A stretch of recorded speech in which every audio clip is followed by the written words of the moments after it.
Twin টাওয়ারের top ফ্লোরে কি আছে? টপ ফ্লোরে আমার মনে হয় সবই বাণিজ্যিক জায়গা বরাদ্দ করা। ইচ্ছা করলে তুমিও ভাড়া নিয়ে অফিস করতে পারো, কিছু করতে পারো, এরকম ব্যাপার। আমাদের ভুল হয়ে গেছে, আমাদের একটা ভিজিট দেওয়া উচিত ছিল। মনে হচ্ছে না যে ভুল হয়ে গেছে? আচ্ছা, আমাদের স্যুট থেকে আমরা যে স্যুটে আছি সেই টাওয়ারটার নাম কি বলো তো? এটা হচ্ছে স্কাই স্যুটস। Sky suits. তো স্কাই স্যুটসে আমরা আছি 32 তলায়। সেই 32 তলা থেকে একটা অংশ টুইন টাওয়ারে দেখা যায়। এই যে ওয়াসিফের পাশে যেটা দেখা যাচ্ছে সেটা দেখা যায়। কি উজ্জ্বল, কি উজ্জ্বল! তোমার আবেগ বলো, ছোটবেলায় বইতে পড়েছো, সেটা চোখের সামনে দেখতে কেমন লাগছে? আমি ভাবছিলাম আরো লম্বা হবে, কিন্তু জিনিসটা তো 88 তলা। তুমি যেহেতু 32 তলায় আছো, তোমার এটা মনে হচ্ছে, তোমার কাছ থেকে ছোট হয়ে আসছে। হতে পারে, কিন্তু বই বা ভিডিওতে যেরকম মনে হয় যে আচ্ছা অদ্ভুত কোনো একটা জিনিস, অদ্ভুত কিন্তু অত ইয়া লাগে না। মানে কি মনে হচ্ছে? অদ্ভুত লাগে না, মানে যতটা অদ্ভুত তোমার মনে হবে অত অদ্ভুত না। জিনিসটা খুবই। এটা বিখ্যাত কেন হয়েছিল বলো তো? খুব একটা আইডিয়া নাই, কিন্তু যে সময় এটা তৈরি হয়েছে, at that time I think এশিয়ার one of the tallest building আর সব থেকে মানে লাইক টুইন টাওয়ারের মতো আর কি। আরেকটা রিজন মেবি পপুলার হওয়ার, যে ওইটা আমেরিকান যে টুইন টাওয়ারের ইনসিডেন্ট হলো না 9/11-এ, আই থিঙ্ক এইটাও যেহেতু টুইন টাওয়ার, এটার জন্য এটা নিয়ে অনেক কন্ট্রোভার্সি মেবি।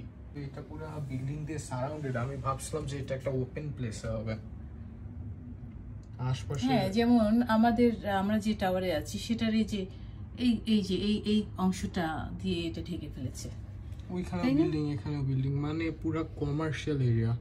আমি ভেবেছিলাম এটা ঐতিহ্যবাহী কিছু একটা হবে, বাট না, ছোটবেলায় ভাবতাম এরকম। ঐতিহ্যবাহী তো না, এটা তো স্ট্রাকচার, নতুন স্ট্রাকচার। এটা তো সেই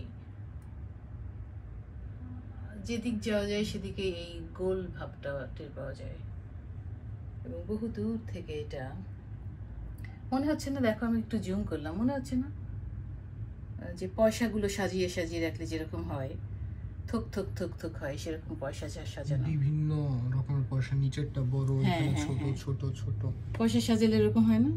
হ্যাঁ, ওরকম দূর দিয়ে লাগে। হ্যাঁ, লাইটিংটাই ওরকম।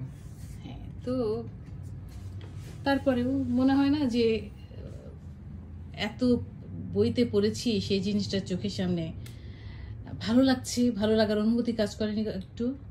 অবশ্যই এখনো ভালো লাগছে, দেখলেই ভালো লাগে, এটা একটা কথা। যে অভ্যস্ত হয়ে যায় মানুষ। হ্যাঁ, কয়েকদিনে আমরা অভ্যস্ত হয়ে গেছি, একদম ঘর থেকে দেখতে দেখতে, বাহির থেকে দেখতে দেখতে। যেহেতু একেবারে টাওয়ারের পাশে আমরা অবস্থান করছি, সেক্ষেত্রে দেখতে দেখতে আমরা একদম অভ্যস্ত হয়ে গেলেও যখনই তাকাই একটা ভালো লাগা কাজ করে, একটা ভালো লাগা কাজ করে। কি চমৎকার একটা জিনিস, কি ফিনিশিং, কি নিখুঁত এই ব্যাপারটা, এবং ইনফ্রাস্ট্রাকচার এটা অসম্ভব সুন্দর এবং অতুলনীয়। আরো বড় বিল্ডিং করা উচিত এরকম। কত বড় বড়, আই থিঙ্ক 50+ স্টোরিজ, এগুলো সবগুলোই, এটাও সবগুলোই আমাদেরটাই। আমরা যে টাওয়ারে আছি এটা 58 তলা, এবং আশেপাশে সব কিছুই মানে একদম অনেক উঁচু। স্কাই স্ক্রেপার, আর বাংলাদেশে স্কাই স্ক্রেপার নাই বললেই চলে। বাংলাদেশে 20 তলার বেশি বিল্ডিং। বাংলাদেশে এত তলা না থাকারও হয়তো কারণ আছে, মাটি একটা কারণ না তো। I think lack of skills and development, also infrastructure planning, also depends on আমার দিকে তাকাও, budgeting as well. So I don't actually know the exact reason for this. Okay, thank you তোমার মতামতের জন্য। ওয়াসিফ এখন টুইন টাওয়ারের সামনে বসে টুইন টাওয়ার নিয়ে সমালোচনা করছে।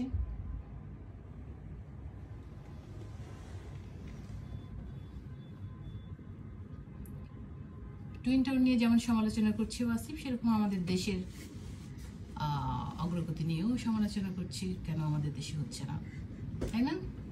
Yes.